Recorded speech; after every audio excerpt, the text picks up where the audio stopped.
I think we must prefer 1,000 little hurts than one big one. It's like easing off a plaster with small pushes around the edge, catching a few hairs and wincing, but too scared to try ripping it off. Like picking at a scab, savouring something about the injury. It's like today.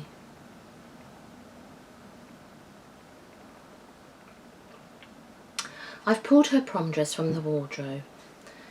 She wanted the tangerine one, but Jeff was adamant. No, he said, you'll look like a tart. It's too revealing, too tight-fitting. You're only 16, for heaven's sake. Well, that brought tears and sulks. But Jeff was paying, so we got the silky silvery one. She needn't have worried.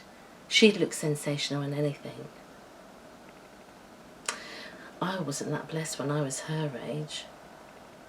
For starters, she had braces so her teeth are straight, and she seems to hold herself like a ballet dancer. Oh, my posture was dreadful at 16. I was all hunched shoulders, trying to make myself smaller, disappear behind the others. My Molly has confidence. Had confidence. I don't know anymore.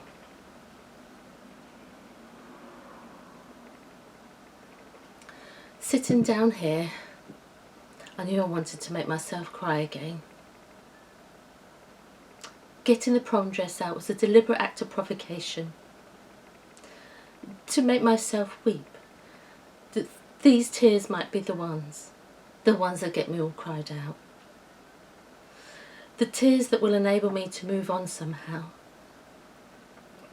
Just a little bit. But to move on would be a betrayal. I brought this girl into this world. She was to cry at our funerals one day, not the other way around. Not that she's dead. I must keep believing she has chosen to disappear. I am in some no man's land between the two. Every call will bring some happy news. Or some dreadful finality.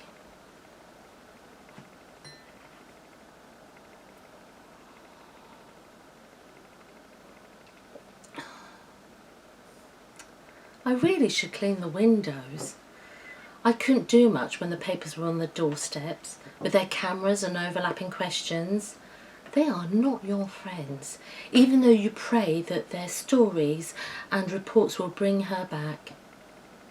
Somewhere she's seen your grief and remorse and ached to come back home. No questions asked. Or someone has taken her in and will do the right thing. Just to let us know that she's safe. But the papers switch allegiance almost every day. By the end of the first week, they were insinuating that we'd done her in and hidden the body. It's always the family. Then the next week it was Jeff's brother Bob getting the amateur profiling. Single man in his 40s. That's peculiar, that's motive enough. Bob's been living in Singapore. He wasn't even here. He came home straight away to support us. And this is what he gets in return.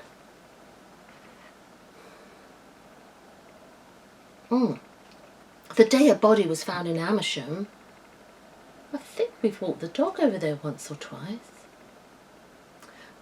I was braced, but it was a lad. Misadventure or suicide. He was only 19, and his parents will have been in the same limbo land like me.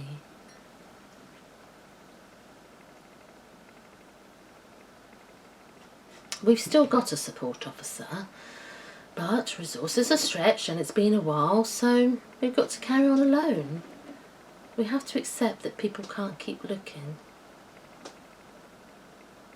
The posters are getting tatty, and her picture is fading.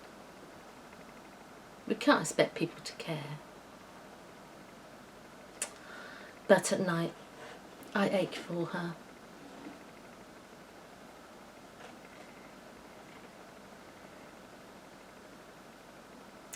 Jeff seems to have become obsessed with work. It's his way of dealing with it all. Would it have been different if she had the tangerine dress? Was it actually all his fault? Was he trying to keep her a little girl? Did she rebel? Oh, I've taunted him most cruelly. It was no wonder he moved out. Just for a little bit. But it's been 3 months now.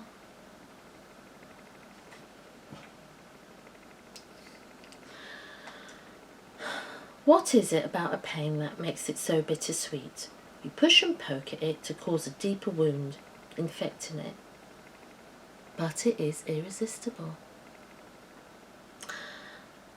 I trade 1,000 little hurts today. Just to know.